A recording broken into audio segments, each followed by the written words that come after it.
교재 52페이지를 제가 읽겠습니다. 8장에 이어 9장에서도 연보에 대한 구체적인 지침을 말하고 있습니다.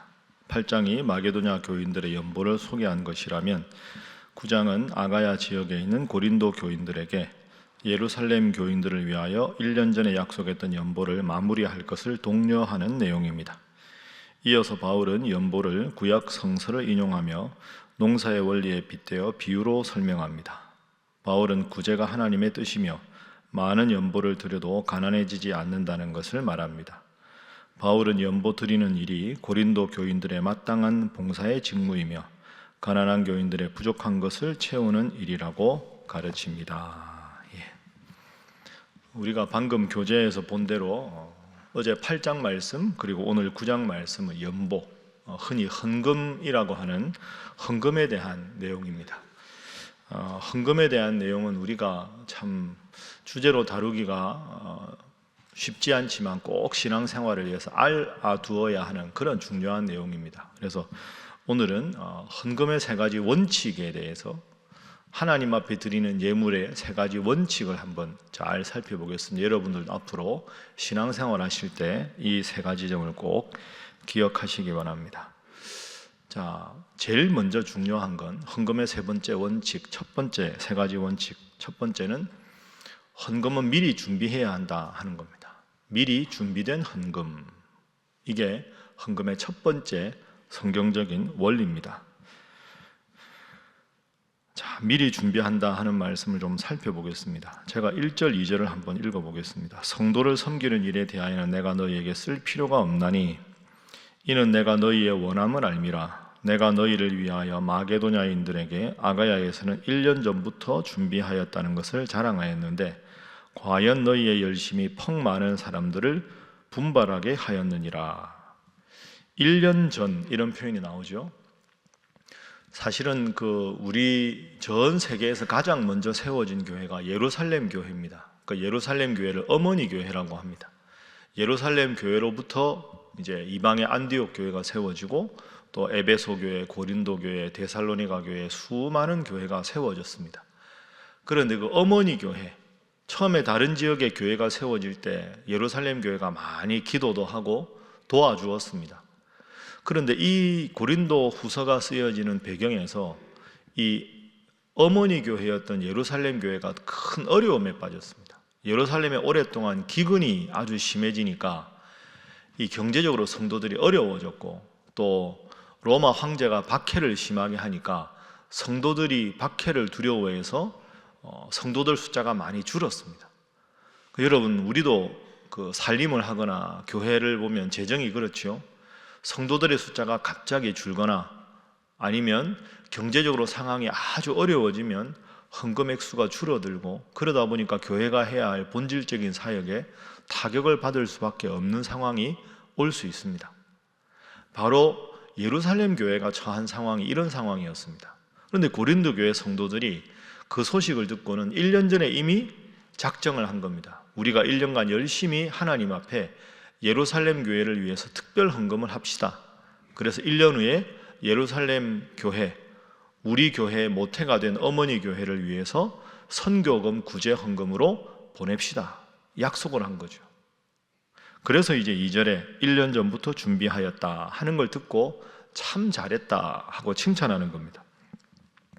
그런데 3절에 그런데 이 형제들을 보낸 것은 이 형제들이 누구냐 하면 예루살렘 교회에 보낼 선교 헌금을 가지러 몇몇 성도들이 이제 고린도 교회를 방문하는 겁니다. 약속을 했으니까 자발적으로. 그러면 이 헌금을 가지러 수령하러 온 이분들에게 1년간 모은 선교 및 구제 헌금을 드려야 되는 상황이 된 거죠. 그 상황이 3절입니다. 이 일에 너희를 위한 우리의 자랑이 헛되지 않고 내가 말한 것 같이 준비하게 하려 함이라. 여러분 1년 전에 준비했는데 잘 지키고 계시지요? 그것 지금 가지러 헌금위원들이 파송받아 갔으니 그분들 실망시키면 안 됩니다. 다시 한번 여러분의 자발적인 약속을 기억하십시오. 이렇게 바울이 권면합니다. 그래서 4절에 혹 그 헌금 수령인들이 나와 함께 가서 너희가 1년 전에 말만 해놓고 준비하지 않은 것을 보면 너희는 고사하고 우리가 이 믿던 일에 대해서 얼마나 서로 부끄럽겠느냐. 자, 5절. 그러므로 내가 이 형제들로 먼저 너희에게 가서 너희가 전에 약속한 연보를 미리 준비하게 하도록 권면하는 것이 필요하다. 미리 준비한 헌금, 그걸 하나님 앞에 교회를 돕기 위해 드려야 참 연보답고 억지가 아니다. 헌금은 미리 준비하는 것이 맞다. 여러분, 요즘에 넉넉한 형편에 있는 분이 누가 있습니까? 여러분 헌금 어떻게 하십니까? 다 개인적으로 뭐 하시는 방법이 있겠지만 저희가 어릴 때만 해도 우리 교회 장로님들이나 저희 부모님이나 보면 지금이야 좀 다른데 월급 받으면 은행 가서 제일 깨끗한 신권으로 딱 바꿔서 헌금부터 동전 하나까지 구별하고 하나님 앞에 헌금할 걸 떼고 살림을 사는, 여러분 이게 상징적인 것 같지만 참 중요합니다.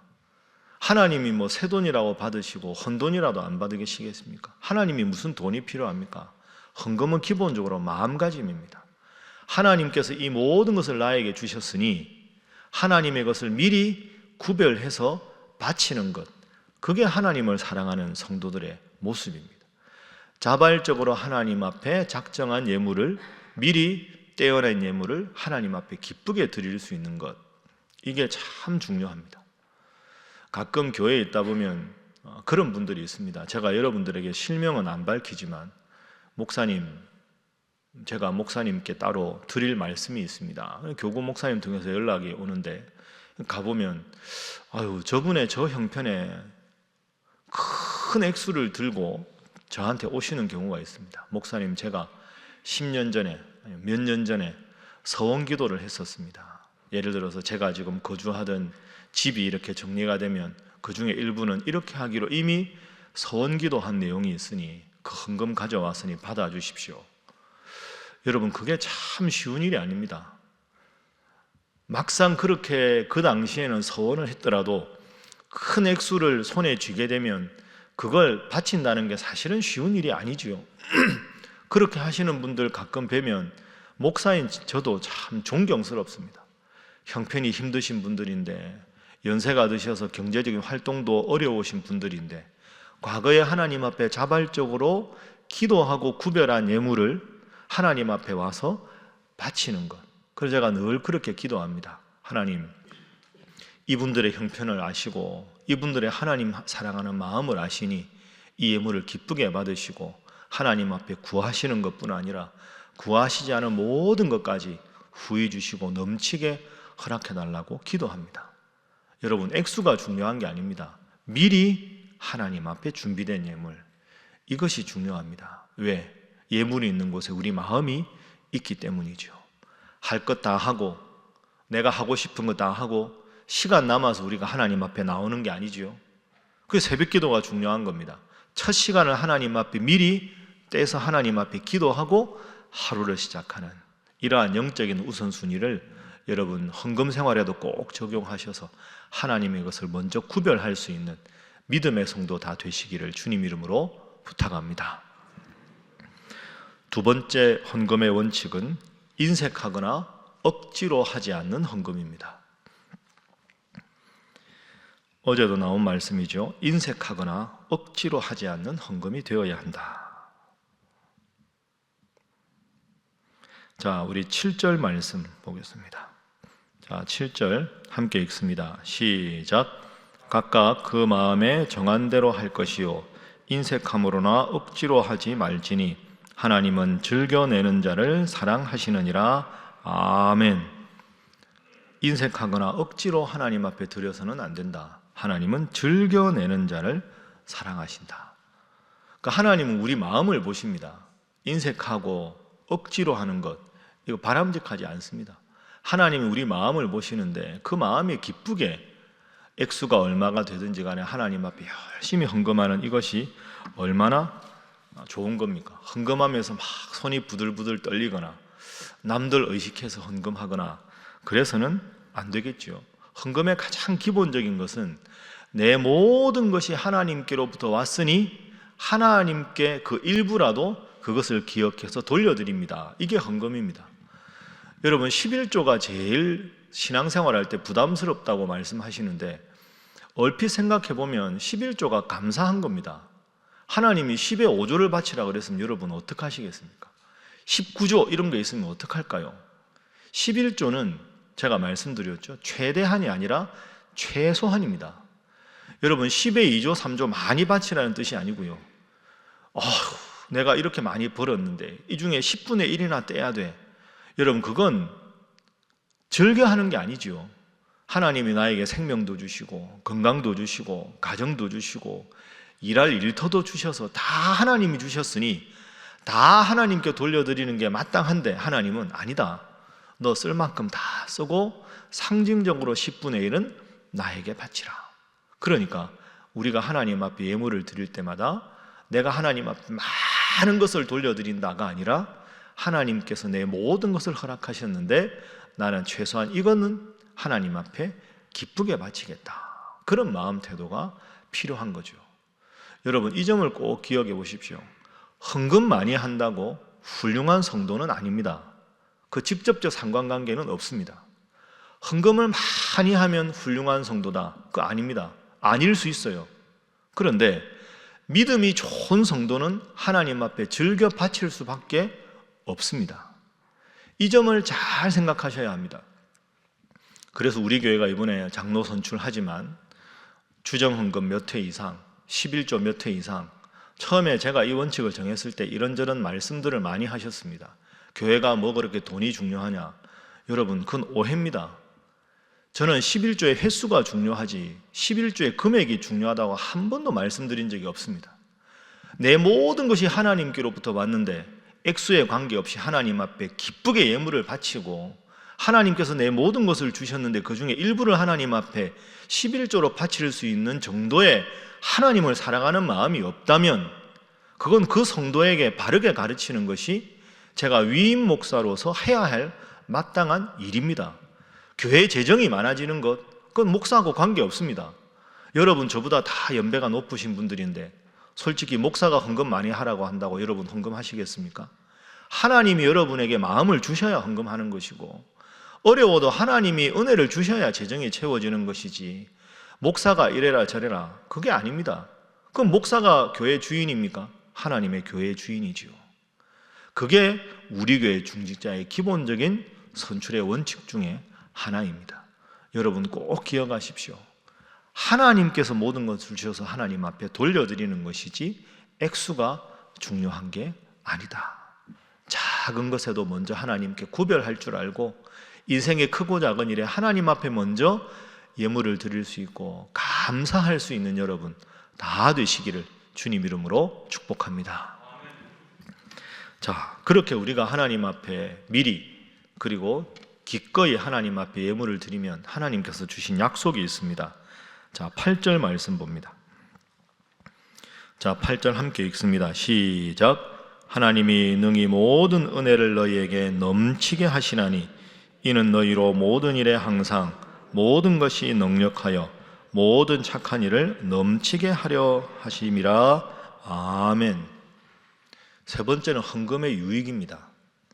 헌금의 유익은 더 풍성하고 더 넉넉하게 하나님은 채우신다 하는 겁니다. 더 풍성하고 더 넉넉하게 하나님이 채우신다. 여러분 이건 제 약속이 아니라 하나님의 약속입니다. 8절에 우리가 7절 말씀의 끝부분에 나오죠. 하나님은 즐겨내는 자를 사랑하시느니라.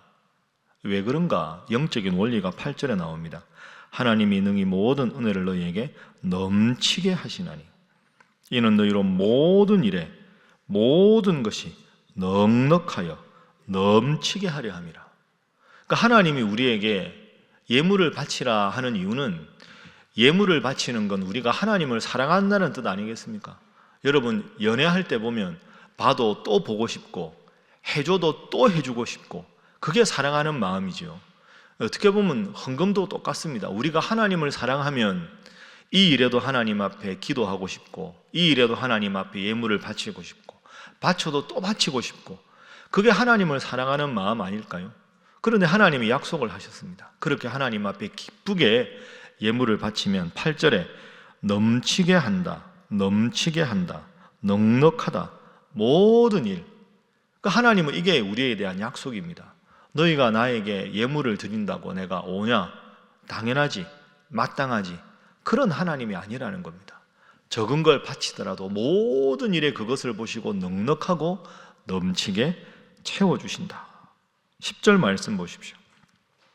심는 자에게 씨에 먹을 양식을 주시는 이가 너희 심을 것을 주사 또 풍성하게 하시고 너희 의의 열매를 더하게 하시리라. 11절. 그래서 모든 일에 너희가 넉넉하여 너그럽게 연보를 하면 그들이 우리로 말미암아 하나님께 감사하게 하는 것이다. 12절. 이 봉사의 직무가 성도들의 부족한 것을 보충할 뿐 아니라 사람들이 하나님께 드리는 많은 감사로 말미암아 넘쳤느니라. 자, 여러분 결론을 한번 맺어볼까요? 8장과 9장은 헌금에 대한 내용이 계속 나옵니다. 헌금에 대한 기본 원리를 쭉 설명한 다음에 사도 바울은 9장의 마지막 결론에서 계속해서 헌금하면 하나님이 모든 일에 넉넉하게 넘치게 감사가 풍족하게 채워주신다고 약속하셨습니다. 여러분, 헌금 때문에 시험 들지 마십시오. 액수가 적다고 부끄러워할 일도 아니고 소득이 없어서 헌금을 적게 할 수밖에 없으면 그럴 수 있습니다. 하나님께 무슨 돈이 필요합니까? 헌금을 할 때마다 액수가 중요한 게 아니라 내 모든 것이 하나님께로 왔으니 하나님 앞에 기쁘게 드리면 우리가 드린 것에 더 넘치게, 더 넉넉하게 모든 것을 채워주신다. 이 영적 원리를 꼭 기억하시고 또 여러분이 헌금 생활을 통해서 이 은혜를 직접 경험하셔서 하나님 앞에 우리가 시간을 드리고 물질을 드리고 헌신하는 것이 내 인생의 가장 복된 길을 살아가는 지름길임을 삶 속에 꼭 경험하고 그 복을 충만히 체험하시는 여러분 모두가 되시기를 주님 이름으로 부탁합니다. 기도하겠습니다. 하나님, 오늘 예물의 헌금의 기본 원리에 대해서 배웠습니다. 미리 하나님의 것을 구별할 수 있는 믿음 주시고 억지로 인색함이 아니라 기쁘게 드릴 수 있는 저희들의 믿음이 되게 하시고 이를 통하여 넉넉하게 우리를 채우시고 가정을 채우시고 직장을 채우시고 이 교회를 풍성하게 도우시는 하나님의 크신 은혜를 경험하며 살아가게 하여 주옵소서. 오늘 본문을 생각하면서 또한 이 나라를 생각하면서 미얀마의 민주주의를 위해서 또한 우리 사랑하는 선교사님들을 위해서 힘들고 어려운 형편에 있는 사랑하는 우리 동역자들과 성도들 위해서 다 함께 주님 앞에 기도하겠습니다. 주여 믿습니다. 주여 믿습니다. 주여 믿습니다.